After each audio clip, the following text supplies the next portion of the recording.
Salut, j'espère que tu vas bien. Aujourd'hui, je te trouve pour une nouvelle vidéo. Alors, comme tu peux le voir, aujourd'hui, on va parler de ce qui se passe un peu au niveau géopolitique. Il y a pas mal de tensions entre les États-Unis et l'Iran, notamment. Et on va voir un peu d'où viennent ces tensions, pourquoi est-ce que ces tensions sont là, pourquoi est-ce que autant de personnes parlent de risque de troisième guerre mondiale, de risque d'attaque terroriste, etc. Alors, cette vidéo va être divisée en 4 parties. Première partie, on va parler du général Soleimani. Donc, qui est-ce qu'il était, pourquoi est-ce qu'il a été tué et pourquoi est-ce qu'on parle de troisième guerre mondiale. La deuxième partie va concerner ce que dit la Bible sur les guerres, sur les bruits de guerre et ce genre de choses.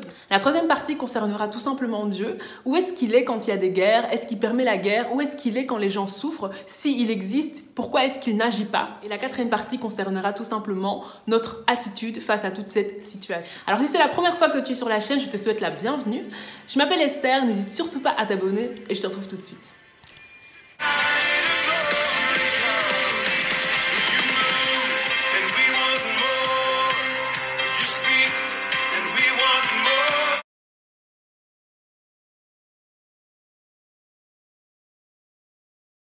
Alors le général Soleimani était un Iranien qui avait une très grande influence et une très grande importance en Iran. Il se chargeait notamment de la diplomatie et de la stratégie en Iran. Alors ce général a été tué dans la nuit du 2 au 3 janvier, donc il y a vraiment quelques jours, c'est tout récent. Il a été tué parce que son convoi a été attaqué et il n'est pas d'ailleurs la seule personne à être décédée. Cette attaque en fait n'est que la conséquence de tensions qui existent depuis un certain moment entre les États-Unis et l'Iran, de tensions qui touche aussi l'Irak, là où beaucoup d'Américains sont présents. Depuis les années 70, il y a des tensions entre les États-Unis et l'Iran.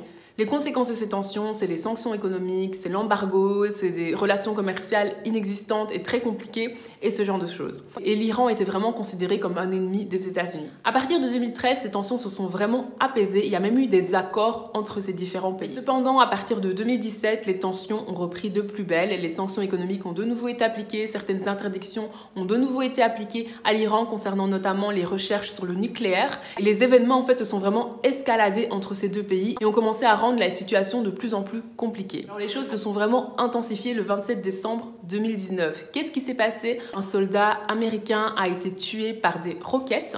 Les États-Unis n'ont pas du tout apprécié cela. Qu'est-ce qu'ils ont fait? Ils ont bombardé une base iranienne. Résultat, 25 morts et une cinquantaine de blessés. La cérémonie d'hommage à ces personnes s'est transformée en véritable manifestation contre les Américains. Cette manifestation a fini à l'ambassade des États-Unis à Bagdad qui a été totalement ravagée. Suite à cette attaque de l'ambassade, il n'y a pas eu de mort. Bien entendu, les États-Unis n'ont pas du tout apprécié. Quelle a été leur riposte? La mort de Soleimani. Les États-Unis ont aussi affirmé que Soleimani était en pleine préparation d'une attaque contre les États-Unis, contre ses dirigeants et représentants. Pourquoi est-ce que les gens parlent de troisième guerre mondiale, de risque d'attaque terroriste? Tout simplement parce qu'il y a des fortes chances que l'Iran se venge.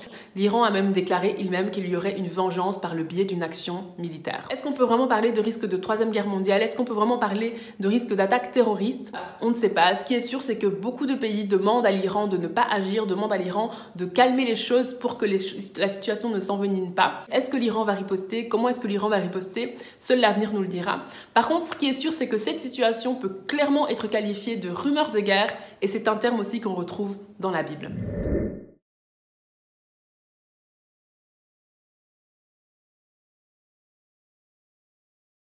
Dans le livre de Matthieu, au chapitre 24, on retrouve toute une série de prophéties que Jésus énumère, que Jésus cite en fait, et qui peuvent nous présager que ce sera bientôt la fin du monde, qui peuvent nous présager qu'il va bientôt faire son retour. Alors, quelles sont ces prophéties? C'est ce qu'on va lire maintenant. Jésus leur répondit: « Prenez garde que personne ne vous séduise, car plusieurs viendront sous mon nom, disant « C'est moi qui suis le Christ ». Et ils séduiront beaucoup de gens.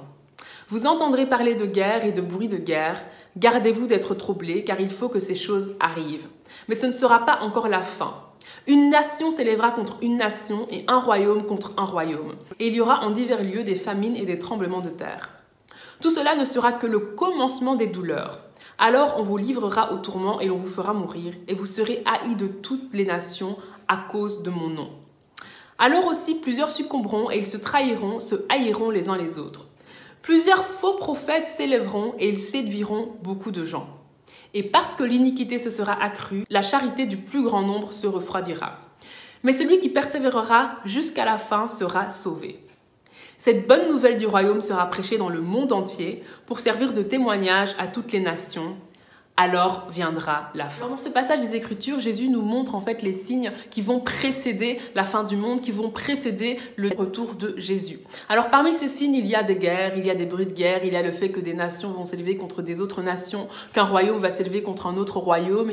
Il y aura des faux prophètes, il y aura des personnes qui proclameront être le Christ. Il y aura aussi la famine, il y aura aussi la charité du plus grand nombre qui va refroidir, etc. Alors les guerres et les bruits de guerre, c'est des choses qu'on voit depuis de très nombreuses années et qu'on voit encore aujourd'hui, notamment avec ces situations entre les États-Unis et l'Iran. Une nation qui s'élèvera contre une nation, ça fait également référence au racisme qui est de plus en plus fort dans certains pays où certaines personnes craignent vraiment pour leur vie à cause de leur couleur de peau. Alors la famine, etc., c'est aussi des choses qui sont vraiment présentes. Quelque chose d'autre qui est mentionné, c'est le fait que certaines personnes vont se proclamer comme étant le Christ. Et là, je te renvoie directement à ma vidéo que j'ai faite sur la série Messia, où je parlais justement de la venue de l'Antéchrist. Et c'est clair qu'un des signes de la fin du monde, c'est qu'il y a quelqu'un qui va venir s'autoproclamer comme étant le Christ. Et beaucoup de personnes vont croire en lui. Alors pourquoi est-ce que je fais le lien avec cette vidéo? Tout simplement parce que dans cette vidéo, j'expliquais que la venue de l'Antéchrist est quelque chose qui est tout à fait préparé, que l'Antéchrist va vraiment arriver après un chaos. C'est-à-dire qu'un certain désordre va être mis en place au niveau économique, au niveau politique, etc. pour que justement on ait besoin d'un sauveur, qu'il y ait le besoin que quelqu'un se manifeste pour changer les choses, pour sauver les gens. À ce moment-là que l'Antéchrist va apparaître. Un autre très grand signe de la fin des temps, c'est que l'évangile sera prêché partout. On voit de plus en plus des personnes qui se lèvent pour parler de Jésus, pour parler de Christ, pour parler de la bonne nouvelle du royaume de Dieu. Mais c'est quelque chose qui va arriver de plus en plus dans les temps à venir. Alors, est-ce que Dieu est pour la guerre? Est-ce que Dieu est d'accord avec la guerre? Est-ce que Dieu permet la guerre? Quelle est la position de Dieu là-dedans?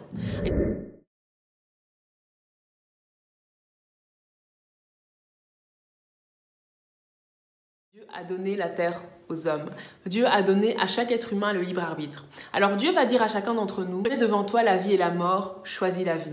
Je mets devant toi le bien et le mal, choisis le bien. Pas un dictateur. Aucun d'entre nous, nous aimerions être traités comme des robots. Je n'aimerais pas que Dieu me force à prier quand j'en ai pas envie. Je n'aimerais pas être forcé à faire des choses que je n'ai pas envie de faire. Et Dieu respecte le choix de l'être humain. Dieu respecte le libre arbitre. Alors bien entendu, Dieu va faire en sorte que des personnes puissent entendre l'évangile, puissent savoir qu'ils peuvent changer de vie, qu'ils peuvent être débarrassés de toutes ces choses mauvaises au travers de la foi en Jésus-Christ. Dieu peut faire en sorte que des personnes puissent entendre le message de l'évangile, que les gens sachent que tu peux te débarrasser de ta colère, tu peux être débarrassé de ta haine, tu peux être débarrassé des addictions, tu peux être débarrassé de l'amour du monde, tu peux être débarrassé de l'amour de l'argent, tu peux être débarrassé de toutes ces choses-là. Dieu va faire en sorte que les gens puissent entendre ce message-là. Dieu va faire en sorte que les gens puissent savoir que en Christ, tu peux vivre une vie différente. Et ça inclut les hommes politiques, ça inclut les personnes qui prennent des décisions importantes. Mais Dieu ne force personne. C'est à chacun de faire le choix.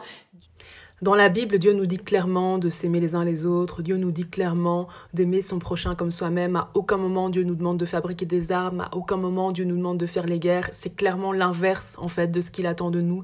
Et c'est un peu contradictoire de refuser de croire en la Bible, de refuser d'appliquer ce que Dieu nous dit dans sa Bible, de commencer à fabriquer des armes, de commencer à faire la guerre et après de remettre toute la responsabilité, toute la faute sur Dieu. C'est un petit peu contradictoire, en fait. Dieu va envoyer des personnes qui vont te dire à quel point Jésus peut transformer ta vie, à quel point Jésus peut enlever ta colère, à quel point Jésus peut guérir ce vide qu'il y a en toi suite à la mort de ton père ou de ta mère. Dieu va t'envoyer des gens qui vont te dire à quel point Jésus peut te débarrasser de tes addictions, à quel point Jésus peut te guérir. Dieu va envoyer des personnes qui vont te parler de ça, mais c'est à toi de faire ce choix-là, c'est à toi de dire je crois en Jésus-Christ ou je ne crois pas en Jésus-Christ.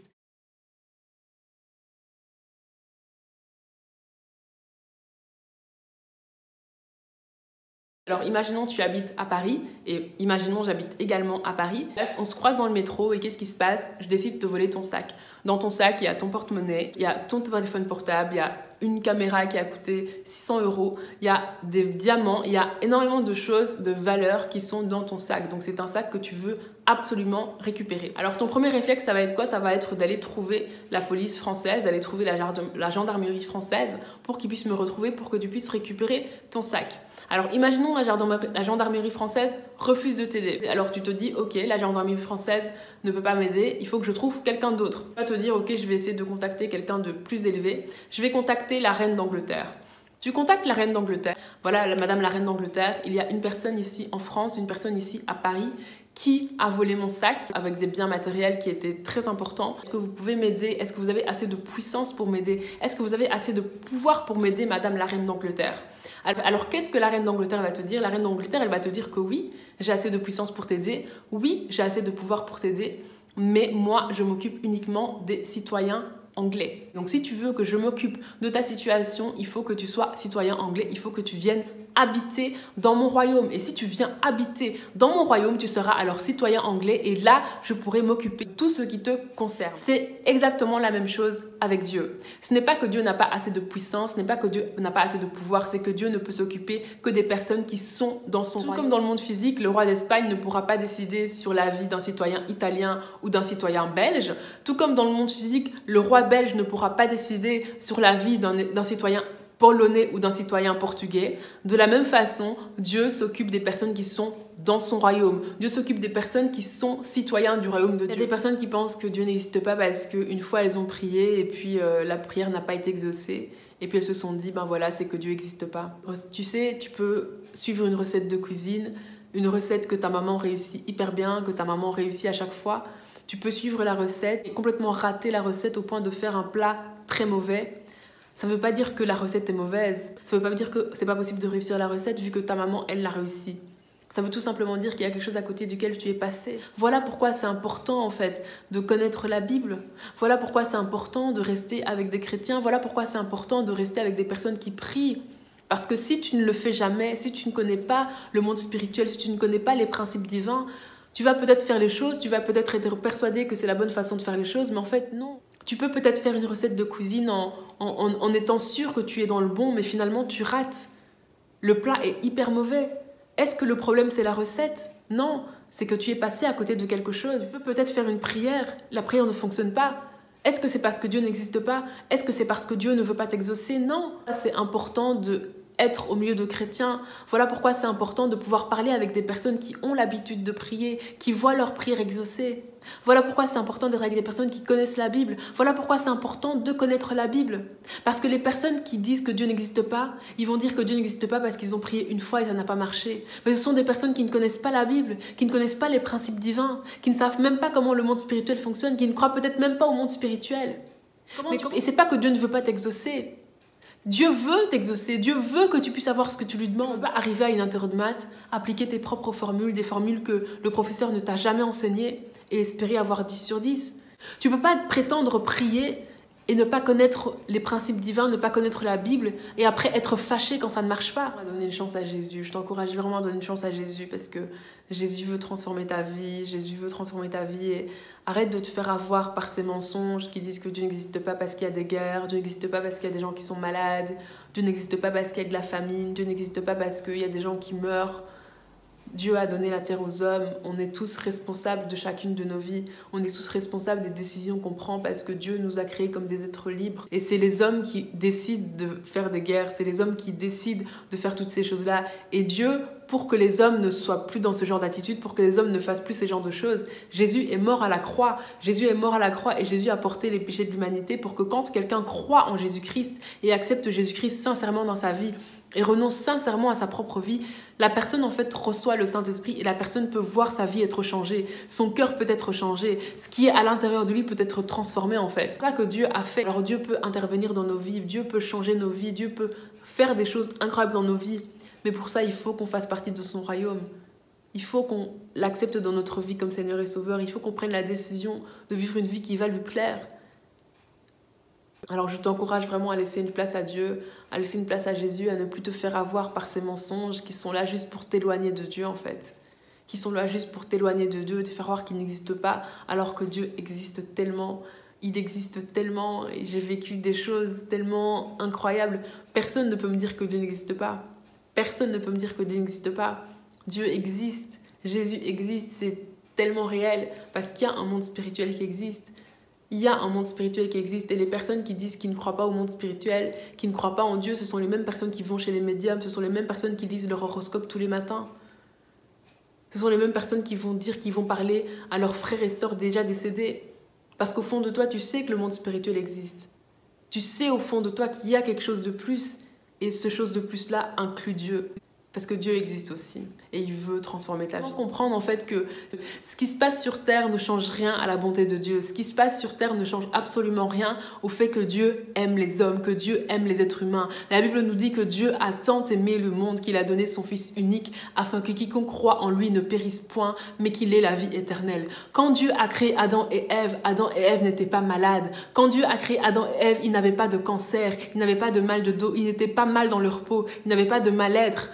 Quand Dieu a créé Adam et Ève, ils n'étaient pas dans la guerre, ils n'étaient pas dans les problèmes en tout genre. Ce sont des choses qui sont venues par la suite. Pourquoi? Parce que Adam et Ève, à qui Dieu avait donné la terre, ont décidé de donner cette terre-là à Satan en obéissant à Satan plutôt qu'à Dieu. Ils ont donné sur la terre l'autorité à Satan. Ils ont laissé entrer le péché dans le monde. Et ce péché qu'ils ont laissé entrer dans le monde est venu avec toutes ses conséquences. Ces conséquences, c'est quoi? Ces conséquences, c'est les maladies, c'est le mal-être, c'est les gens qui sont mal dans leur peau.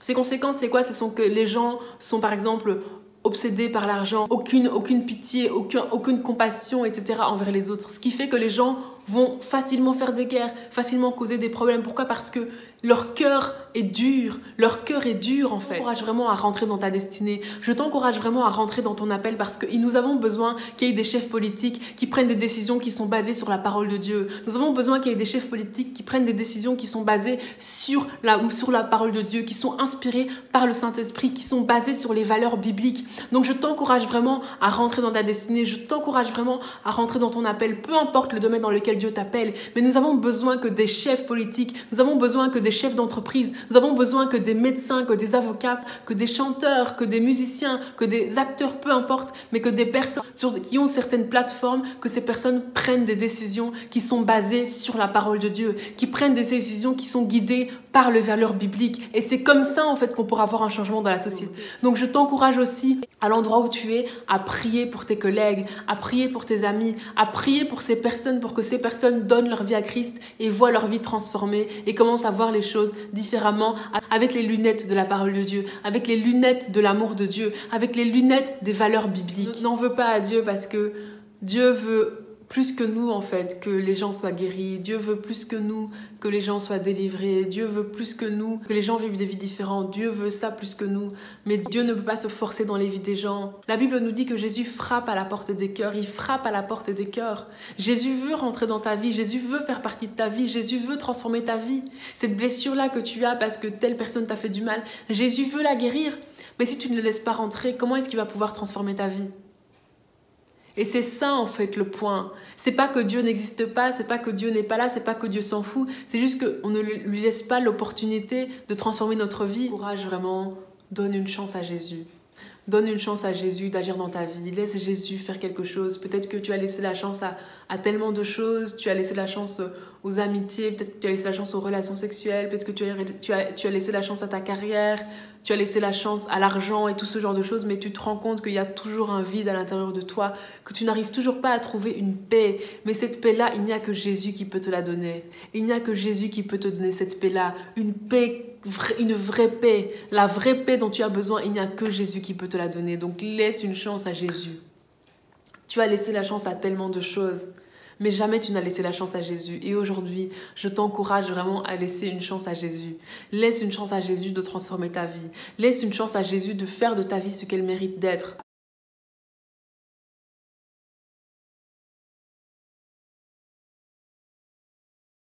Alors, quelle doit être notre attitude face à la situation géopolitique, face à tout ce qui se passe pour l'instant dans notre société?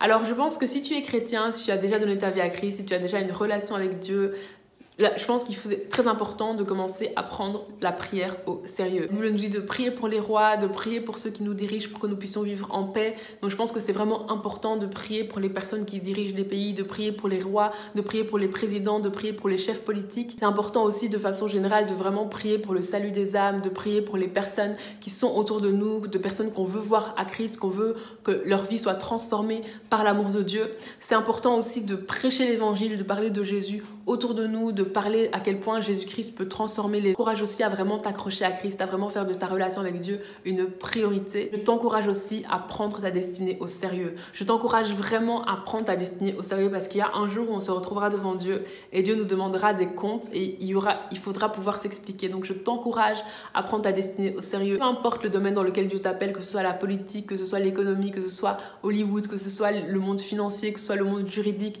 peu importe le domaine dans lequel Dieu t'appelle, je t'encourage vraiment à prendre ça très au sérieux, à faire de ça une priorité parce que dans ces domaines-là, il y a des personnes en fait qui sont là et qui attendent que quelqu'un vienne leur parler de Jésus. Il y a des personnes qui attendent que quelqu'un vienne leur dire que Jésus-Christ peut transformer leur situation, que Jésus-Christ peut les sortir de là où ils sont, que Jésus-Christ peut leur donner un nouveau cœur, que Jésus-Christ peut leur débarrasser des addictions. Il y a certaines personnes qui ont besoin d'entendre ce message. Il y a des personnes qui ont tout essayé, mais elles ressentent toujours un vide. Malgré les richesses, malgré la réussite professionnelle, malgré toutes ces choses-là, elles ressentent toujours un vide en elles. Pourquoi? Parce que c'est un vide qui peut être comblé que par Jésus. Donc il y a des personnes qui ont besoin que tu ailles dans ces domaines-là où Dieu t'appelle pour que tu ailles leur parler de Jésus. Il y a des voisins qui attendent que tu ailles leur dire à quel point Jésus peut transformer leur vie, à quel point Jésus peut combler les vides qu'ils ont dans leur cœur. Alors je t'encourage vraiment à prendre le salut des âmes au sérieux. Je t'encourage vraiment, alors que nous sommes vraiment dans la fin des temps, c'est clair et net, il y a tellement de prophéties bibliques qui sont en train de s'accomplir. Je t'encourage vraiment à prendre le salut des âmes au sérieux, à prendre ta relation avec Dieu au sérieux, à prendre ta destinée au sérieux. Et si toi qui me regardes, tu penses peut-être que je suis folle, tu penses peut-être que je dis des bêtises, ce que je t'encourage à faire, c'est tout simplement à mettre Dieu au défi, à challenger Dieu, à dire à Dieu, Dieu, si tu existes vraiment, montre-le-moi. À dire à Jésus, Jésus, si tu existes vraiment, si tu es vraiment réel, s'il y a vraiment un Jésus qui existe, montre-moi que tu existes, montre-moi que tu es réel. Je t'encourage vraiment à mettre Jésus au défi et tu verras comment il va se révéler dans ta vie. Et si toi qui me regardes, tu prends la décision de donner ta vie à Christ, je t'encourage à faire cette prière avec moi. Seigneur Jésus, je crois que tu es mort pour moi à la croix. Je crois que tu es ressuscité au troisième jour. Et aujourd'hui, je prends la décision de faire de toi le Seigneur et le Sauveur de ma vie. Je t'accepte dans ma vie comme Seigneur et Sauveur et je veux faire ta volonté. Amen, amen. Je vais rapidement prier pour sceller ta décision. Seigneur Jésus, je te remercie pour cette personne qui vient juste de rentrer dans le royaume de Dieu, qu'elle puisse vraiment te connaître davantage, qu'elle puisse vraiment savoir à quel point tu l'aimes, qu'elle puisse vraiment ressentir ton amour, savoir à quel point tu es là, que tu l'aimes et que tu as prévu des projets pour sa vie, des choses merveilleuses pour sa vie et que tu puisses vraiment la connecter à des personnes qui vont l'impacter, à des personnes qui vont faire en sorte qu'elle va te connaître davantage, à des personnes qui vont faire en sorte qu'elle va pouvoir grandir dans sa foi et aller de gloire en gloire dans tout ce que tu as prévu pour sa vie. Amen. Amen. Gloire à Dieu, vraiment. N'hésite surtout pas à me contacter sur mes réseaux sociaux. Je suis joignable sur Instagram, sur Facebook. Tu peux aussi m'envoyer un email que tu aies des questions sur la vidéo ou autre. Et j'aimerais aussi prendre un temps juste pour prier parce que peut-être qu'il y a certaines personnes qui sont vraiment dans la peur par rapport à tout ce qui se passe au niveau géopolitique, etc. En tant qu'enfant de Dieu, la peur n'a absolument rien à faire dans nos vies. Peu importe ce qui se passe au niveau géopolitique, peu importe les informations qui nous sont transmises au travers de la télévision, au travers de la radio, ce qui compte pour nous, en fait, c'est ce que Dieu dit de nous dans la parole, c'est ce que Dieu a prévu pour nous. Et nous devons vraiment nous attacher aux promesses de Dieu, peu importe ce qui se passe autour de nous. C'est pas ça qui nous conditionne. Ce qui nous conditionne, c'est la volonté de Dieu pour nos vies et la ferme assurance que Dieu a prévu pour nous des bonnes choses. Même si le monde semble s'écrouler autour de nous, ce qui compte, en fait, c'est ce que Dieu dit dans sa parole et ce que Dieu a prévu pour nous. Nous devons marcher par la foi et non par la vue. Et peu importe ce que nous dit la vue, ce qui compte, c'est ce que nous dit la foi. Et cette foi doit vraiment être basée sur la parole de Dieu. Je veux vraiment prendre autorité contre la peur. Seigneur, je prends vraiment autorité contre la peur. Toute personne qui regarde cette vidéo et qui est remplie de peur, que tu puisses vraiment mettre en elle l'assurance dans le nom de Jésus-Christ, que toute peur disparaisse dans le nom de Jésus-Christ. Et je prends autorité aussi contre toute pensée suicidaire. Toute personne qui regarde cette vidéo et qui a des pensées suicidaires, que ces pensées suicidaires soient chassées maintenant dans le nom de Jésus-Christ. Proclame que tu ne mourras pas, tu vivras et que tu raconteras les œuvres de l'Éternel. Je prends aussi autorité sur tout esprit de dépression, tout ce qui pousse des personnes à avoir des pensées dépressives dans le nom de Jésus-Christ. Je chasse ces pensées au nom de Jésus. Amen, amen, amen, gloire à Dieu, gloire à Dieu. Alors je te remercie vraiment d'avoir suivi cette vidéo jusqu'au bout. J'espère que cette vidéo t'a plu, que tu l'as trouvée intéressante. En tout cas, n'hésite pas à me dire en commentaire ce que tu en as pensé, etc. Alors petite parenthèse, il faut savoir que je n'ai pas toujours cru en Dieu comme je crois en Dieu aujourd'hui. Et mon témoignage de conversion est sur ma chaîne YouTube, donc je te mets les liens en barre d'infos. Si jamais tu veux aller jeter un coup d'œil, sens-toi libre, il est en 2 parties. Je te mets les liens. Si tu n'es pas encore abonné à la chaîne et que ça t'a plu, n'hésite surtout pas à t'abonner. Et moi je te retrouve une prochaine fois pour une prochaine vidéo. Bye.